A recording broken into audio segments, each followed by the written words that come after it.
Nah, Himpunan Pengusaha Muda Indonesia Jakarta Raya atau HIPMI Jaya tahun ini punya perhelatan memilih Ketua Umum baru HIPMI Jaya periode 2021-2024.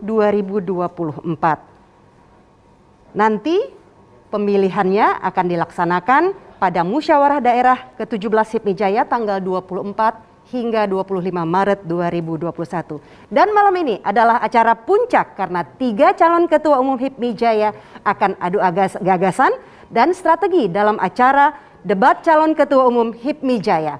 Pemirsa, inilah debat Caketum HIPMI Jaya periode 2021-2024 yang bertemakan Inovasi Kolaboratif Bangkitkan Jakarta.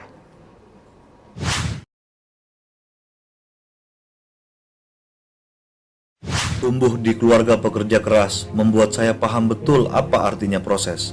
Ayah selalu mengajarkan saya semua ada prosesnya. Mengawali karir organisasi di Departemen BPD HIPMI Jaya hingga mendapat kepercayaan menjabat Ketua Umum BPC HIPMI Jakarta Pusat. Semua saya raih tidak serta-merta terjadi. Namun ada proses dan ada dukungan dari seluruh keluarga.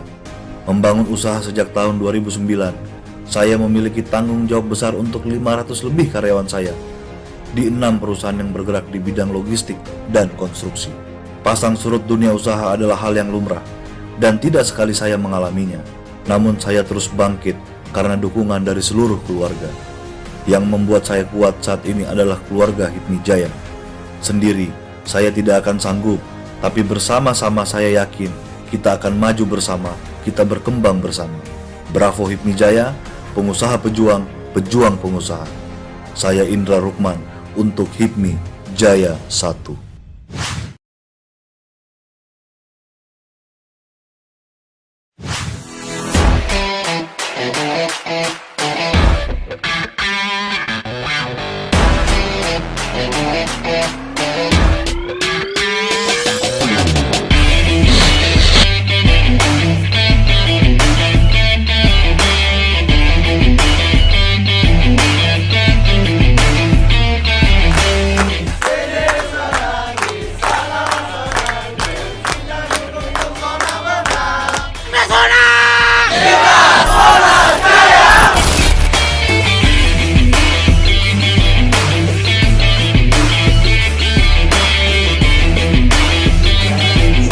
Siap untuk mendaftar sebagai kandidat Ketua Umum HIPMI Jaya 2020-2023.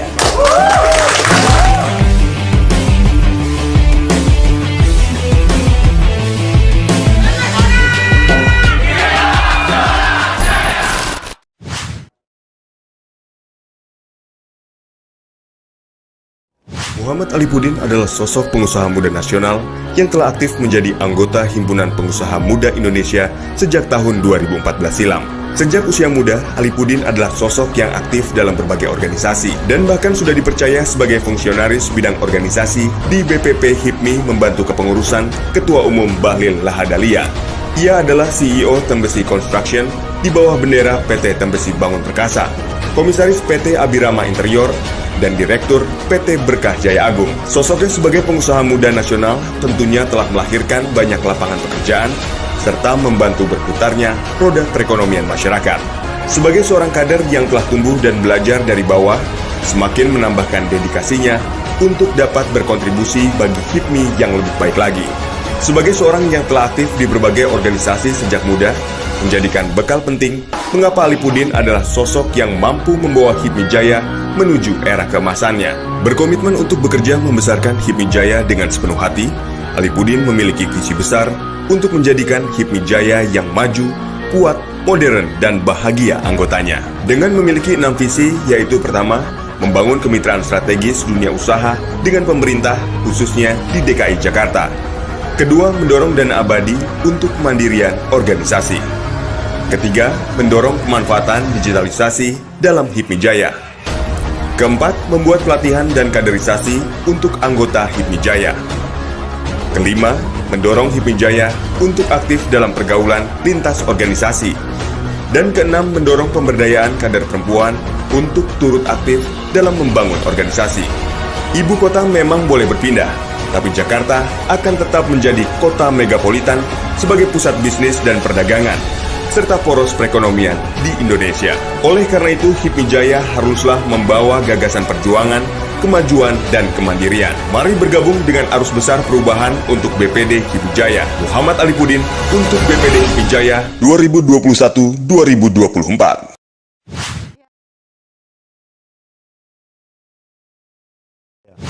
Visi saya adalah organisasi pengusaha muda yang bertradisi kuat, berlandaskan kekeluargaan, dan kapabilitas organisasi dan anggota yang unggul menghadapi perkembangan ekonomi digital terdepan di DKI Jakarta. Saya membagi 3 misi saya. Pertama, meningkatkan kapabilitas organisasi dan kaderisasi. Kedua, optimalisasi akses informasi secara digital. Ketiga, memfasilitasi pengembangan pengusaha muda. Saya mempunyai merancang 5 program kerja yang saya sebut Panca Indra. Pertama, Jaya Edu. Kedua, Jaya Opportunity. Ketiga, Jaya Connect. Keempat, Jaya Finance. Dan kelima, Jaya Law. Dari 5 panca indera tadi, saya merancang program prioritas 100 hari. Pertama, pembentukan badan otonom yang berfokus terhadap pengelolaan data anggota HIPMI Jaya. Kedua, bekerja sama dengan lebih dari 30 perusahaan yang mewakili seluruh bidang anggota HIPMI Jaya demi percepatan usaha anggota. Terakhir, menciptakan media komunikasi untuk berdiskusi dan laporan, program prioritas 100 hari. Semua itu saya rangkum dalam one-stop solution platform yang saya sebut Jayapedia. Kami dari HIPMI pun juga harus ikut berkontribusi dalam pemulihan ekonomi di DKI Jakarta. Oleh karena itu, melalui visi dan misi saya yang sesuai dengan tema debat malam ini, yaitu menjadikan HIPMI Jaya sebagai akselerator dan juga penggerak bagi para pengusaha muda di DKI Jakarta untuk dapat bangkit dan berkembang melalui program kerja yang produktif, inovatif, dan juga kreatif, dan tetap menjaga marwah HIPMI Jaya. Kami yakin melalui program kerja ini yang kami namakan Jaya Akses, yaitu akses terhadap permodalan, akses terhadap kesempatan berkolaborasi dengan pengusaha HIPMI lainnya, akses terhadap peluang bisnis kolaborasi dengan pemerintah, BUMN maupun swasta, dan juga akses terhadap peningkatan skill dan individu dari pengusaha itu tersebut. Saya akan membacakan visi misi saya, menjadikan HIPMI Jaya yang maju, kuat, modern, dan bahagia anggotanya.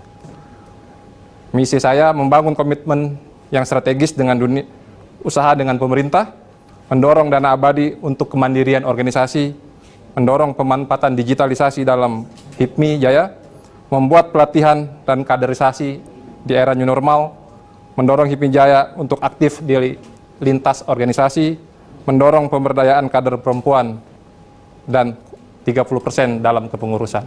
Untuk mencapai visi misi tersebut, kami membuat 7 program kerja, yaitu Jaya Sinergi, Jaya Mandiri, Jaya Digitalisasi, Jaya Produktif, dan Jaya Komunikatif, Jaya Setara, dan Jaya Megapolitan.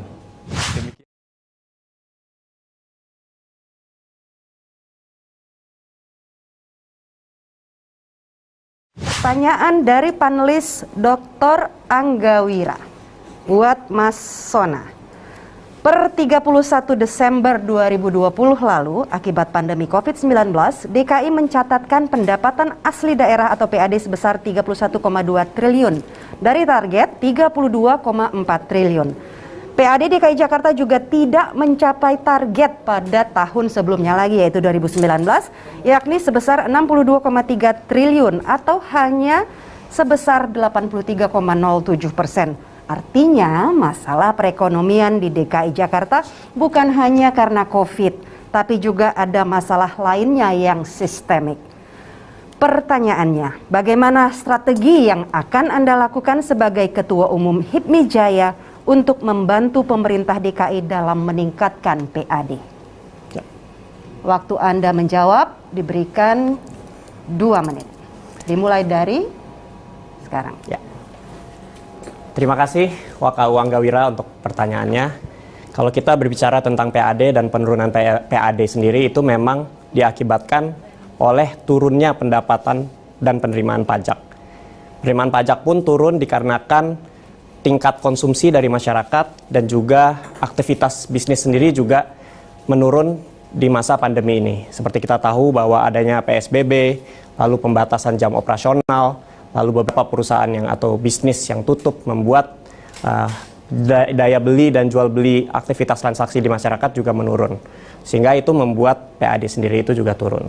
Nah, kami dari HIPMI Jaya melalui program kerja yang ingin saya bawa untuk HIPMI Jaya, yaitu Jaya Academy, di mana para pengusaha-pengusaha ini yang tadinya dia tidak bisa berjualan secara langsung, dia hanya mengandalkan offline store, dia tidak bisa melakukan aktivitas bisnisnya secara online, kita berikan pelatihan, kita berikan ilmu untuk dapat digitalisasi bisnisnya, sehingga bisnis ini pun juga dapat menjual barang dan jasanya langsung ke customer. Apabila kegiatan bisnisnya sudah berjalan, pendapatan perusahaannya pun juga meningkat, otomatis itu juga akan memberikan sumbangsih terhadap PAD di DKI Jakarta. Yang kedua, tentunya kami juga dari HIPMI Jaya menghimbau untuk para anggota HIPMI Jaya sendiri untuk taat membayar pajak. Tetapi in exchange juga harus dapat relaksasi juga dari pemerintah. Kurang lebih itu jawaban dari saya. Terima kasih.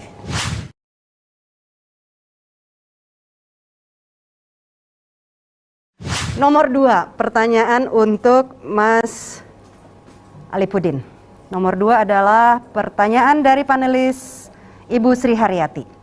Provinsi DKI Jakarta pada tahun 2020 mengalami resesi akibat pandemi COVID-19 setelah 3 triwulan berturut-turut mengalami pertumbuhan ekonomi negatif secara year on year, yaitu triwulan 2 2020 sebesar minus 8,33%, triwulan ketiga 2020 sebesar minus 3,89%, dan triwulan keempat tahun 2020 sebesar minus 2,14%. Dan secara kumulatif to kumulatif, perekonomian Jakarta pada tahun 2020 terkontraksi sebesar minus 2,36%. Pertanyaannya, sebagai calon Ketua Umum HIPMI Jaya, strategi quick wins apa yang akan Anda lakukan untuk membantu pemulihan ekonomi Jakarta dalam jangka pendek? Dan rekomendasi apa yang akan Anda berikan kepada pemerintah? Mas Alipudin, waktu Anda untuk menjawab adalah 2 menit. Terusin aja. Boleh, silakan. Kita mulai dari sekarang. Terima kasih. HIPMI itu sebagian besar pelaku usahanya adalah teman-teman UMKM. Pelaku usaha di DKI pun sebagian besar adalah UMKM. Jadi langkahnya adalah, untuk jangka pendeknya adalah menyelamatkan industri UMKM itu sendiri. Karena pemulihan ekonomi ini akan sulit berhasil jika UMKM-nya tidak selamat. Jadi langkah jangka pendeknya adalah menyelamatkan UMKM-nya itu sendiri. Dan rekomendasi dari saya untuk pemerintah adalah bagaimana pemerintah melibatkan para pelaku UMKM itu sendiri untuk permasalahan dan mencari solusi yang ada. Bisa melibatkan UMKM-nya langsung atau organisasi seperti HIPMI gitu. Ya, kita diundang untuk memberikan pandangan-pandangan terhadap solusi yang ada untuk pemerintah. Gitu.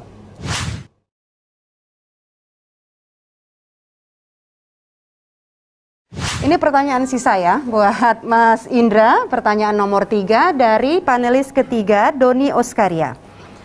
Laju pertumbuhan PDRB triwulanan DKI Jakarta pada kuartal kedua sampai kuartal keempat tahun lalu, yaitu tahun 2020, mencatatkan pertumbuhan negatif dibandingkan tahun 2019. Adapun sektor-sektor yang paling terdampak COVID-19 antara lain penyediaan akomodasi dan makmin atau makanan dan minuman, pengadaan listrik, gas, industri pengolahan dan industri transportasi. Akan tetapi terdapat industri yang tumbuh selama periode 2020 antara lain kesehatan, infokom, keuangan, dan pendidikan. Pertanyaannya, bagaimana memanfaatkan industri atau sektor yang tidak terlalu berdampak COVID-19 untuk mempercepat proses pemulihan ekonomi DKI Jakarta? Waktu Anda sama, punya kesempatan menjawab 2 menit. Baik, terima kasih Mbak Rike. Jadi saya selalu yakin Mbak bahwa setiap resesi itu selalu ada yang menang, ada yang kalah.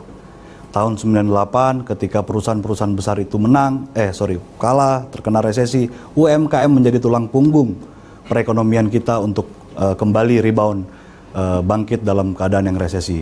Nah sekarang pun begitu. industri kesehatan yang tadi disebutkan, ada pendidikan, kemudian ada industri apa tadi terakhir? Kesehatan, Keuangan dan pendidikan. Nah, bagaimana caranya industri-industri ini bisa membantu pertumbuhan ekonomi? Nah, di HIPMI saya akan mencoba untuk memetakan bisnis teman-teman anggota agar bekerja sama dengan perusahaan-perusahaan atau industri-industri ini, agar usaha-usaha teman-teman ini bisa rebound atau bangkit kembali. Seperti contohnya perusahaan-perusahaan besar yang sukses atau tidak terlalu kena dampak pada saat pandemi COVID, industri kesehatan misalnya. Nah, saya akan coba mapping perusahaan-perusahaan anggota HIPMI Jaya yang mana terkena dampak, bagaimana caranya mereka bisa masuk ke industri itu, sehingga mereka bisa berkolaborasi, perusahaan dia bisa bangkit. Nah, dengan begitu, setelah mapping tersebut, saya yakin anggota-anggota HIPMI Jaya juga bisa keluar dan membantu perekonomian ekonomi DKI Jakarta.